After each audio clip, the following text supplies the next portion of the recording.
கண்களை மூடி ஜெபம் செய்வோம். ஒரு வார்த்தை சொல்லும் கர்த்தாவே, எங்கள் வாழ்க்கையெல்லாம் செழிப்பாகுமே. ஒரு வார்த்தை சொல்லும் கர்த்தாவே, உம் வார்த்தையிலே சுகம், உம் வார்த்தையிலே மதுரம், உம் வார்த்தையிலே எல்லாம் சந்தோஷம். உம் வார்த்தையிலே சுகம், உம் வார்த்தையிலே மதுரம், உம் வார்த்தையிலே எல்லாம் சந்தோஷம். ஒரு வார்த்தை சொல்லும் கர்த்தாவே, எங்கள் வாழ்க்கையெல்லாம் செழிப்பாகுமே. ஒரு வார்த்தை சொல்லும் கர்த்தாவே. ஆமாப்பா, ஸ்தோத்திரிக்கிறோம் ஆண்டவரே.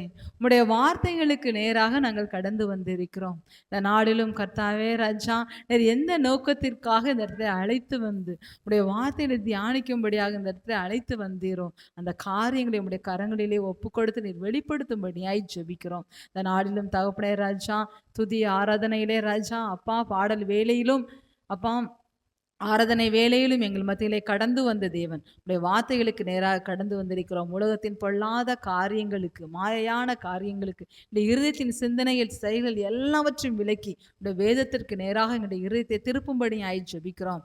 ஆவியானவர் எங்களோடு கூட இடைபடுவீராக.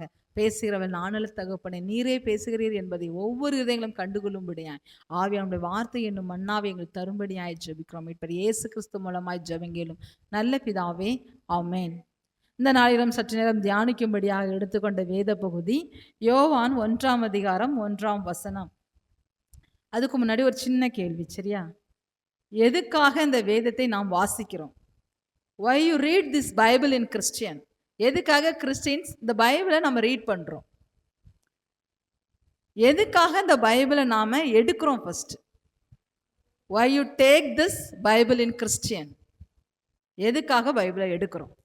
அடுத்ததான், எதுக்காக இந்த வேதத்தை நம்ம நேசிக்கிறோம்? Why you love is in the Bible in Christian? எதுக்காக இந்த பைபிளை நம்ம நேசிக்கிறோம்? சொல்ல முடியுமா யாராவது ஒருத்தர்? எதுக்காக நேசிக்கிறோம், எதுக்காக எடுக்கிறோம், எதுக்காக வாசிக்கிறோம்? எதுக்காக வாசிக்கிறோம்? ஆண்டவருடைய வார்த்தையை கேட்க. கரெக்ட்.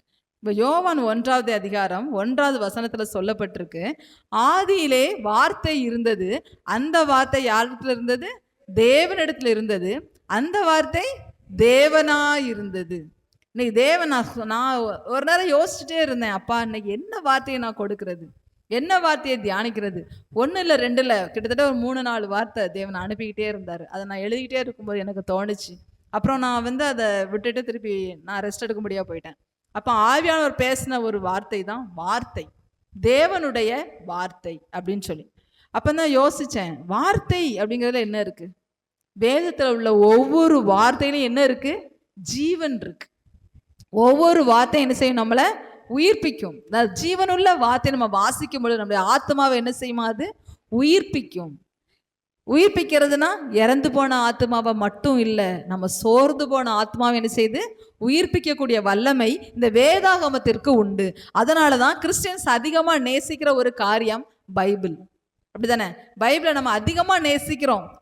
உடம்புக்கு முடியலையா, அல்லது ஒரு சோகமான சூழ்நிலையா, வீட்டில் ஒரு பிரச்சனையா, உடனே என்ன செய்யலாம்? பைபிள் எடுத்து வச்சுட்டு நம்ம ரீட் பண்ணி நம்ம தியானிக்கும் பொழுது தேவன் என்ன செய்வார்? வார்த்தைகளின் மூலமா நம்ம கூட பேசுறாரு. அதுதான் சொல்லப்பட்டிருக்கு, ஆதியிலே என்ன இருந்துதான்? வார்த்தை இருந்துதான். வார்த்தைங்கிறது இன்னைக்கோ நேற்றோ தோன்றது இல்லை. குழந்தைங்க நம்முடைய பேச்சை கேட்டு அம்மா அப்பான்னு பேச ஆரம்பிக்கிற காலத்துக்கு முன்னாடியே என்ன இருக்கு? வார்த்தை இருக்கு. ஆதியாகமம் புத்தகத்தை நம்ம பார்க்கும் பொழுது தேவன் என்ன செய்யறாரு? ஒவ்வொரு வார்த்தையினாலையும் ஒவ்வொன்றையும் சிருஷ்டிக்கிறார். அவருடைய வார்த்தையில என்ன இருந்தது? சிருஷ்டிப்பு இருந்தது. வானம் உண்டாக்கடவுதுன்னா வானம் உண்டாயிற்று, பூமி உண்டாக்குறது பூமி உண்டாயிற்று, புல் பூண்டெல்லாம் முளைக்கட்டுனா புல் பூண்டு முளைச்சது. எல்லாத்தையும் தேவன் எதனால உருவாக்குனார் பார்க்கும் பொழுது அவருடைய வார்த்தையினால உருவாக்குனாரு. அதனாலதான் கொடுக்கப்பட்டிருக்கு, ஆதியிலே வார்த்தை இருந்தது, அந்த வார்த்தை யார்கிட்ட இருந்துச்சு? தேவனிடத்தில் இருந்தது. நம்முடைய வார்த்தையில் இன்றைக்கு யார்கிட்ட இருக்கும்? நம்ம பழகுற மனுஷங்களை பொறுத்தது. அப்படிதானே? ஒருத்தட்ட பழகும் போது அவங்கள்ட்ட நம்ம எப்படி பழகுறோமோ அதை பொறுத்த நம்முடைய வார்த்தைகள் என்ன செய்து வெளிப்படுது. சொந்தக்காரங்க கிட்ட ஒரு விதமாகவும், நண்பர்கள் கிட்ட ஒரு விதமாகவும், நம்ம பிள்ளைங்கள்கிட்ட ஒரு விதமாகவும் நடந்துக்கிடுவோம். அப்படிதானே? நம்ம பேசுகிற வார்த்தைகள் வெளிப்படும். இப்போ சொந்தக்காரங்களை பார்க்கும்போது நம்ம எப்படி பேசுவோம் அப்படின்னா, அது அவங்களோட பிஹேவியரை பொறுத்து. அப்படி தானே? நம்மள்ட்ட எப்படி பழகுவாங்க அதை பற்றி நம்ம பேசுவோம். ஃப்ரெண்ட்லியாக பேசக்கூடியவங்கள்ட்ட ஃப்ரெண்ட்லியாக பேசுவோம். இல்லை ஒரு சிலர் என்னன்னா என்ன அப்படிங்கிற மாதிரி இருப்பாங்க, சென்சிட்டிவாக இருப்பாங்கன்னா அவங்கள்ட்ட அந்த மாதிரி பேசுவோம். அதே நண்பர்கள் வட்டாரத்தில் நம்ம பேசும்பொழுது ரொம்ப உரிமை எடுத்து பேசுவோம்ல. இதே குழந்தைங்கள்ட்ட பேசும்போது கோபம் எல்லாமே வெளிப்படும். நம்ம வீட்டில் வந்து எல்லாமே வெளிப்படும். அப்போ நம்மளுடைய வார்த்தை எப்படி மாறுது? ஒவ்வொரு இடங்கள்லையும் வித்தியாசமான ஒரு வார்த்தைகள். ஆனா தேவன் ஒவ்வொன்றையும் சிருஷ்டிக்கும் போது அவருடைய வார்த்தையினால சிருஷ்டிக்கிறார். உண்டாக்கடவுது ஒன்னொன்னு சொல்லும் பொழுதெல்லாம் என்ன செய்யுது? அது நம்முடைய பூமியில ஒவ்வொன்றும் உருவாகுது. சூரியன் உண்டாகுது, நிலா உண்டாகட்டும்னா உண்டாகுது. ஒவ்வொன்றையும் தேவன் உண்டாக்கி கொண்டே இருக்கிறார். அப்ப தேவனுடைய வார்த்தையில என்ன இருக்கு அப்படிங்கறத இன்னைக்கு நம்ம தியானிக்க போகிறோம். தேவனுடைய வார்த்தையை குறித்ததான ஒரு 3 காரியங்கள். ஜீவனுள்ள வார்த்தை, வல்லமை உள்ள வார்த்தை, ஆறுதலான ஒரு வார்த்தை. 3 வார்த்தை குறித்து நம்ம தியானிக்க போகிறோம். முதலாவது ஜீவனுள்ள வார்த்தை. யோவான் 1:4 அவருக்குள் ஜீவன் இருந்தது, அந்த ஜீவன் மனுஷருக்கு ஒளியா இருந்தது. அவருடைய வார்த்தையில் இருந்த ஜீவன் மனுஷனுக்கு எப்படி இருக்குதா? ஒளியா இருக்குது. ஒளினா எப்படிப்பட்ட ஒளி? எந்த ஒரு மனுஷனையும் வந்து பிரகாசிப்பிக்கிற ஒளியே அந்த மெய்யான ஒளி. அவருடைய வார்த்தை என்ன செய்யுமா? மனுஷரை பிரகாசிக்க செய்யும். நம்ம சோர்ந்து போன ஆத்மாவுக்கு உயிரை கொடுக்கும். நம்ம யோவான் 11:43 வாசிக்கிறோம். லாசருவே வெளியே வான்னு சொல்றாரு. வேற ஒண்ணுமே தேவன் பேசல. இயேசு கிறிஸ்து வந்து நிக்கிறாரு. லாசரு மரித்து போய் எத்தனை நாள் ஆச்சு? 3 நாள் முடிஞ்சு போச்சு. 4வது நாள் ஆகுது. அப்படிதானே? அப்ப இயேசு கிறிஸ்து கல்லறையோட வாசல்ல வந்து நின்று ஒரே ஒரு வார்த்தை தான் சொல்றாரு. என்ன சொன்னாரு? ரொம்ப சொல்லல. லாசருவே வெளியே வா. இன்னைக்கு நம்ம பிள்ளைங்களை நாம வந்து கூப்பிட்டோம்னா உடனே ஓடி வந்துருவாங்களா? ஐயோ அம்மா கூப்பிடுறாங்க, ஐயோ அப்பா கூப்பிடுறாங்க, அண்ணன் கூப்பிடுறான், அக்கா கூப்பிடுறான். மனசுல ஒரு பயத்தோட ஒரு மரியாதையோட கூப்பிட்டாங்களேன்னு சொல்லி வேகமா ஓடி வருவாங்களா? வரமாட்டாங்க. எதுக்கு? அந்த அளவுக்கு நம்ம மேல மரியாதை இருக்கு. அப்படிதானே? ஆக்சுவலா பார்க்க போனோம்னு சொன்னா நம்ம மேல இருக்கிற மரியாதை வேறான தேவன் இயேசு கிறிஸ்து ஒரே ஒரு வார்த்தை, லாசருவே வெளியே வா. நம்ம பிள்ளைங்க நம்ம இன்னைக்கு எழுப்பணும்னா எப்படி எழுப்பணும்? தூங்கிட்டு இருக்க பிள்ளைய எழுப்பணும் அப்படின்னா எந்தின்னு போட்டு உழுக்கணும். அப்படிதானே? உலுக்கி முடிஞ்சா 2 திட்டு, அதுவும் முடியல 2 அடி, அப்படிதானே போட்டு நம்ம எழுப்புவோம். ஆனா ஏசு கிறிஸ்து மரித்து போனவனா எழுப்புறாரு. தூங்கிட்டு இருக்க நம்ம வீட்டில் உள்ளவங்களை நம்ம எழுப்பணும்னா அவ்வளோ சிரமப்படுறோமே. ஆனா ஏசு கிறிஸ்து மரித்து போன ஒருத்தரை எழுப்பும் பொழுது ஒண்ணுமே சொல்லலை. லாசருவே வெளியே வா. அந்த ஒரு வார்த்தை தான். அந்த வார்த்தையில என்ன இருந்துச்சு? ஜீவன். மரித்து போன உடம்புக்கு என்ன கிடைச்சது? ஜீவன் கிடைச்சது. மரித்து போன லாசர் என்ன செஞ்சான்? ஜீவனோடு கூட வெளியே கடந்து வருகிறான். தேவனுடைய வார்த்தையில என்ன இருக்குது? ஜீவன் இருக்குது. அதான் தேவனுடைய வார்த்தை ஒரு ஜீவன் உள்ள வார்த்தை. யோபு சொல்றாரு, செம்மையான வார்த்தையில் எவ்வளவு வல்லமை உண்டுன்னு சொல்றாரு.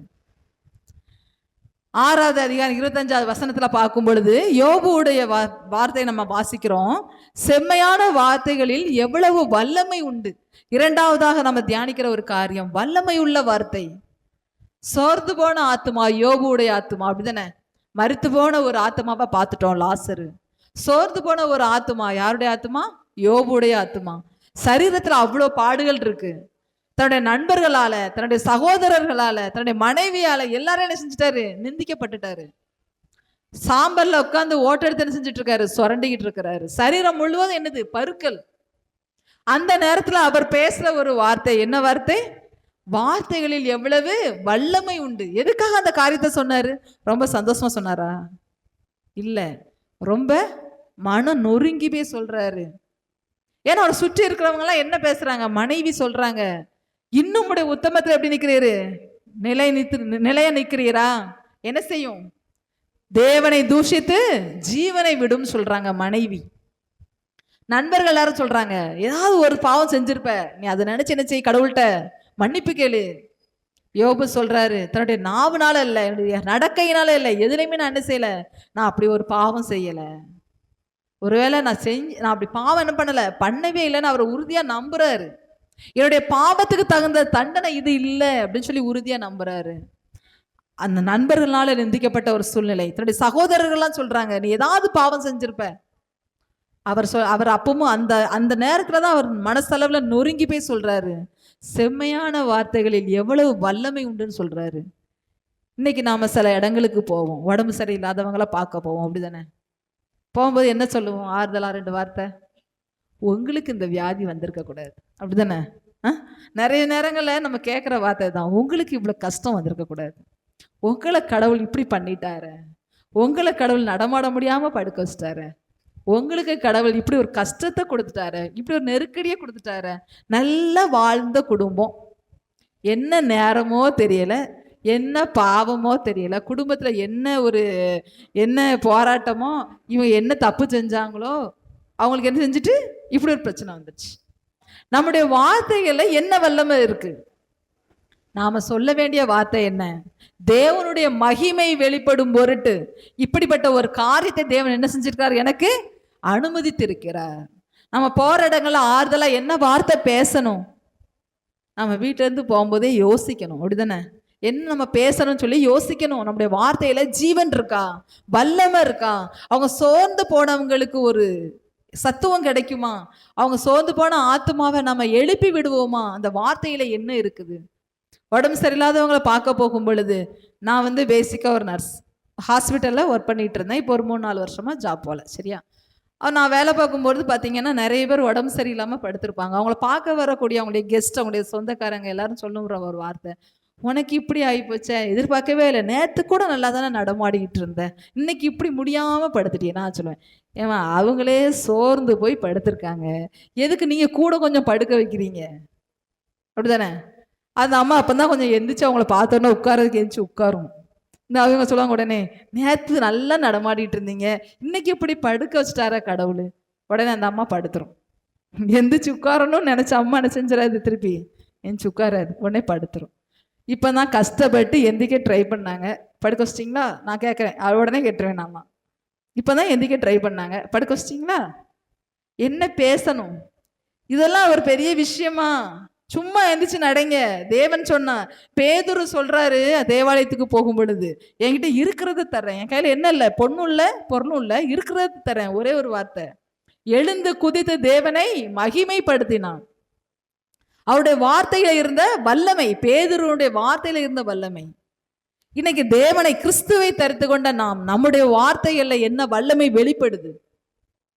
ஒரு ஜீவ விருட்சம், ஒரு மரம் கேள்விப்பட்டிருக்கீங்களா? ஒரு ஜீவ விருட்சம் ஒரு மரம். அந்த மரத்துக்கு கீழே உட்காந்து நம்ம என்ன கேட்டாலும் கிடைக்குமா? இந்த காலத்துல நமக்குலாம் அப்படி ஒரு கொடுப்பனை இருந்துச்சுன்னா நம்ம நிறைய கேட்போம். அப்படிதானே? அதனாலே என்னமோ தெரியல, தேவன் நம்ம மத்தியில் அந்த மரத்தை வைக்கல. சரியா? ஆனா அப்படி ஒரு மரத்துக்கு கீழே உட்காந்து கேட்டோம்னா என்ன கேட்குறோமோ அது கிடைக்கும். அப்போ ஒரு மனுஷன் அந்த வழியா நடந்து போகிற ஒரு மனுஷன் ரொம்ப டயர்ட் ஆயிடுச்சு. ஸோ இலைப்பாறுதலுக்காக என்ன செஞ்சார், அந்த மரத்துக்கு கீழே உட்காந்துருந்தாராம். அப்போ ரொம்ப டயர்டானோன்னா அவருக்கு தோணியிருக்கு, இந்த இடத்துல கொஞ்சம் தண்ணி கிடைச்சா நல்லா இருக்குமே. தான் உட்காந்துருக்க மரம் ஜீவவிருட்ச மரம்னு அவருக்கு தெரியாது. அதனால அவர் என்ன செஞ்சாரு, இந்த இடத்துல தண்ணி கிடைச்சா நல்லா இருக்கும் அப்படின்னு சுற்றி சுற்றி பார்த்தாராம், தண்ணியே இல்லை. திடீர்னு தண்ணி பார்த்தா இருந்துச்சு. உடனே எடுத்து குடிச்சிட்டாரு. அப்புறம் யோசிச்சாராம், சே பசிக்குது ரொம்ப, ஏதாவது சாப்பிட கிடைச்சா நல்லா இருக்குமேன்னு நினைச்சாராம். மரத்துலேருந்து உடனே செஞ்சுட்டு ஒரு 5-6 பழங்கள் முத்துன்னு அவர் மேலே வந்து விழுந்துச்சு. உடனே அதை எடுத்து சாப்பிட்டாரு. உடனே பழங்கள் கிடச்சிருச்சு. அப்புறம் யோசிச்சாராம், நல்ல வயிறு ஃபுல்லாயிட்டு. வயிறு ஃபுல்லானோன்னா என்ன வரும், நல்ல தூக்கம் வரும். அவர் நினச்சாராம், எனக்கு தூக்கம் வருது, கொஞ்சம் ஒரு கட்டில் இருந்தால் படுக்க நல்லா இருக்கும். உடனே கட்டில் வந்துருச்சு, மெத்த வந்துருச்சு, தலையணை வந்துருச்சு, எல்லாம் வந்துருச்சு. உடனே படுத்தாராம். படுத்து தூங்கிட்டு இருந்ததுக்கு திடீர்னு ஒரு யோசனை, ஆமாம் இதெல்லாம் நான் யார்ட்டையுமே சொல்லலையே, எப்படி கிடைக்குது தோணும்ல நமக்கு. நம்ம யோசிப்போமா, நம்ம கிடைச்சா போதும். ஆனால் அவர் யோசிச்சார். சரியா? தண்ணிக்கு நினச்சேன் தண்ணி வந்துருச்சு, வயிறு பசிக்குதுன்னு நினச்சேன் பழங்கள் வந்துருச்சு, படுக்கணும்னு நினச்சோன்னா கட்டெல்லாம் வந்துருச்சு. எப்படி நடக்குது, ஒருவேளை இதில் பேய் எதுவும் இருக்கும்னு நினச்சாராம். உடனே என்ன செஞ்சுட்டு பேய் வந்துருச்சு. அதான் தேவன் சொல்லுவார், உம்முடைய விசுவாசமே என்ன செய்யுமா, நம்மளே நம்ம வாயின் வார்த்தைகள்லேருந்து வெளிப்படக்கூடிய வார்த்தை தான் என்னது நமக்கு நடக்கும். வாயினாலே எதை அறிக்கை பண்ணணும், விசுவாசத்தை அறிக்கை பண்ணணும். நம்முடைய வார்த்தையினால மற்றவங்களுக்கு விசுவாசத்தை கொடுக்குறோமா, இல்லை சோர்ந்து போன ஆத்மாவை திரும்பவும் சோர்ந்து போக வைக்கிறோமா? தேவன் இன்னைக்கு நம்மகிட்ட பேசுகிற ஒரு காரியம் அதுதான். வார்த்தையில் வல்லமை உண்டு. நம்ம பேசுகிற வார்த்தைகள் எப்படி இருக்கணும், வல்லமையாக இருக்கணும். ஒரு சின்ன வயசில் ஒரு கதை ஒன்று படித்த ஞாபகம் இருக்குது. ஒரு தாய் தகப்பன் பிள்ளைகள் இருந்த ஒரு வீட்டில் மனைவிக்கும் கணவனுக்கும் சண்டை. அந்த சண்டையின் மத்தியில் அந்த பையன் வந்து ஏதோ படிச்சுட்டு இருக்கும்போது அவனுக்கு ஒரு சந்தேகம் வந்துருச்சு. அப்பாட்ட போய் கேட்டான், அப்பா அம்மாட்ட போய் கேட்டான், அம்மா நாயினா என்னம்மா அப்படின்னு சொல்லி கேட்டான். ஒரு சின்ன பையன். சரியா? நாயினா என்ன அப்படி. உடனே அவங்க அம்மா சொன்னாங்க, அவங்க அப்பா தான் நாய், வல்லு வல்லுன்னு குலைச்சிட்டே இருக்காரு, அவர் தான் நாய் அப்படின்ட்டு. உடனே பையன் அப்பாட்ட போனானோ, அப்பா பேயினா என்னப்பா அப்படின்னு. உங்கள் அம்மா பேய் மாதிரி நிற்க பாரு, அவள் தான் பேய் அப்படின்னா. உடனே இந்த பையனுக்கு என்ன பண்ணுறது தெரியல. உடனே அவங்க அம்மாட்ட வந்து, அப்பா அம்மா பிசாசுனா என்னம்மான்னு கேட்டானா. உடனே உங்கள் அப்பாவோட சொந்தக்காரங்க எல்லாரும் பிசாசு தான் அப்படின்னு சொல்லிட்டாங்களா. கோவத்தில் அவங்க இருந்த டென்ஷனில் அப்படி சொல்லிட்டாங்க. இந்த பையன் கேட்டுட்டு சரின்னு சொல்லிட்டு வந்துட்டான். சின்ன பிள்ளைங்க நம்ம என்ன சொல்லி கொடுக்குறோமோ அதை என்ன செய்வாங்க, அப்படியே மனசில் பதிய வச்சுப்பாங்க, அப்படி தானே. கேட்டுட்டு வந்துட்டான். ஒரு நாள் இவங்க 2 பேரும் வெளியில் போயிருந்தாங்க.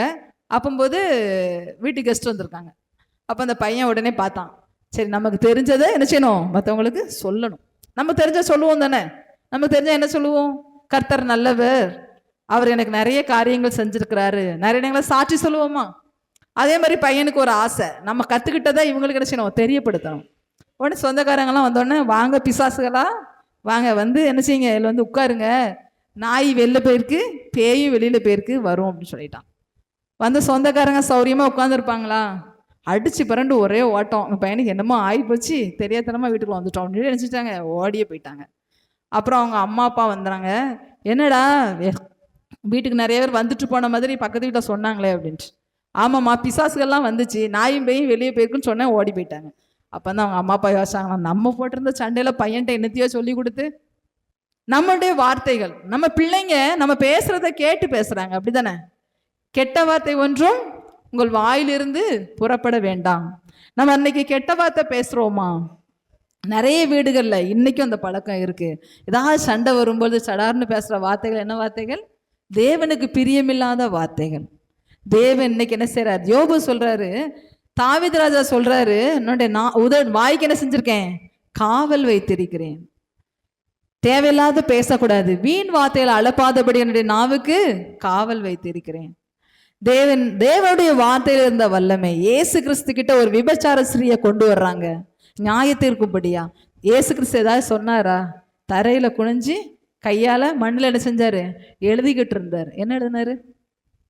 உங்களில் குற்றமில்லாதவன் முதலாவது கல்லெறிய கடவன்.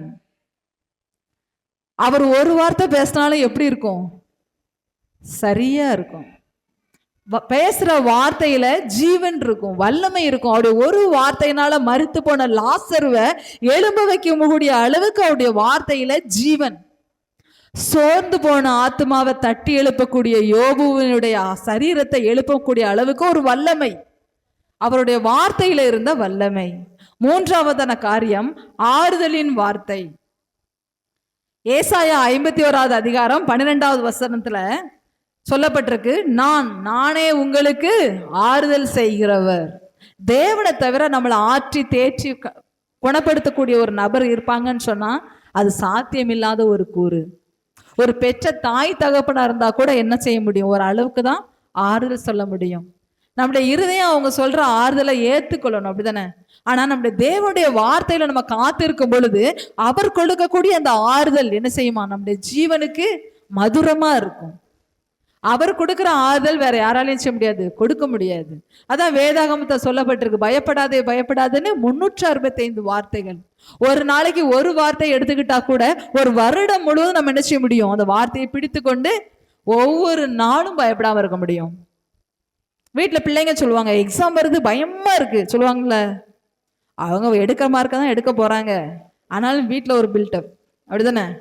பயமா இருக்கு, நல்லா படிச்சா பயப்படணுமா, நம்ம ஈஸியாக கேட்டுருவோம், ஆனால் படிக்கிற கஷ்டம் எங்களுக்கு தானே தெரியும். பிள்ளைங்க சொல்லுவாங்கல்ல, படிக்கிற கஷ்டம் எங்களுக்கு தானே தெரியும்.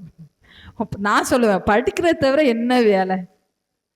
பிள்ளைங்க நம்மளை பார்த்து கேட்பாங்க, சமையல் பண்ணுறத தவிர உங்களுக்கு என்ன வேலை, அதை ஒழுங்காக செய்கிறீங்களா, அப்படிதானே. நம்மளுடைய வார்த்தைகள் எப்படி கடந்து செல்கிறது? பிள்ளைய பார்த்து நம்ம கேட்போம், படிக்கிறதுல உனக்கு என்ன வேலை? ஆனால் இப்போ இருக்க பிள்ளைங்களுக்கு நிறைய பிரச்சனைகள் இருக்கு. ஸ்கூலில் போனால் டீச்சர்ஸ், வெளியில் வந்தால் மற்ற பிள்ளைங்க, வீட்டுக்கு வந்தால் பேரண்ட்ஸ், எல்லாரையும் சமாளிக்கணும். அது பிள்ளைங்க ரொம்ப கஷ்டப்படுறாங்க, அப்படிதானே. ஆனால் நம்ம கிச்சனில் இருந்து சமையல் பண்ணிட்டு செஞ்சிடறோம், உட்காந்துடுறோம். சொல்லப்போனால் பிள்ளைங்க கேட்குறது நியாயமான கேள்வி, உங்களுக்கு சமைக்கிறத தவிர என்ன பிரச்சனை, அதை ஒழுங்காக சமைச்சா என்ன? நம்ம கேட்போம் பிள்ளைங்கிட்ட, படிக்க தவிர உனக்கு என்ன வேலை, அது ஒழுங்காக படித்தா என்ன, அப்படிதானே.